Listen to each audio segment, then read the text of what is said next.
Daughters are so special that when a male marries a female, he is reminded constantly that who you have married is the special child of someone, dear to someone. So we tell the husbands that when you look at your wife, don't just look at her as your wife.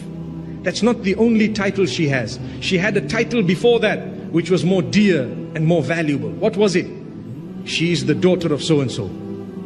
She also has her own family that loves her and respects her. So do not disrespect her. Do not abuse her. Like they say, don't make her cry. You know, when my wife cries, I always tell her I'm not supposed to allow you to cry. She says, I cry out of joy. MashaAllah. Okay, that's good.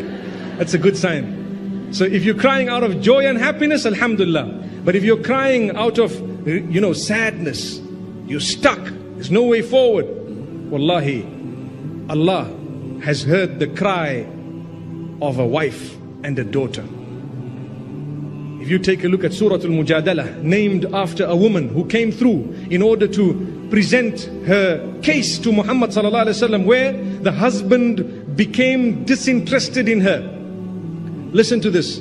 I tell you, very interestingly, there was a woman known as Khawla binti Tha'laba radiyallahu anha. So what happened to her is, she was married.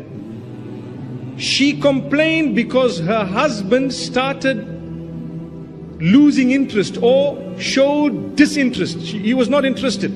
And he started saying, whenever she was trying to get his attention, he would say, you're just like my mother, man. It's okay. You're just like a mother. You're just like my sister, and so on.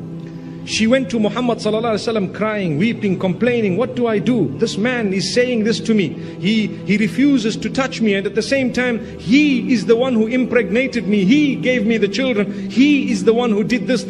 When I married him, I was in tip-top shape, and so on.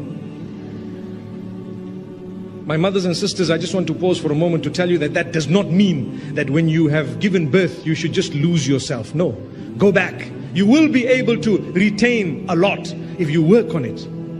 May Allah subhanahu wa ta'ala help us. Whether they are sit-ups, leg-ups, whatever you want to call them, they work. Trust me, they actually work. Dedicatedly. So don't use a hadith in order for you to throw yourself, to the side. No, work on it.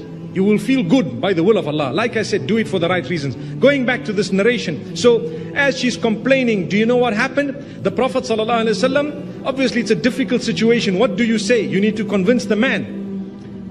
Verses were revealed.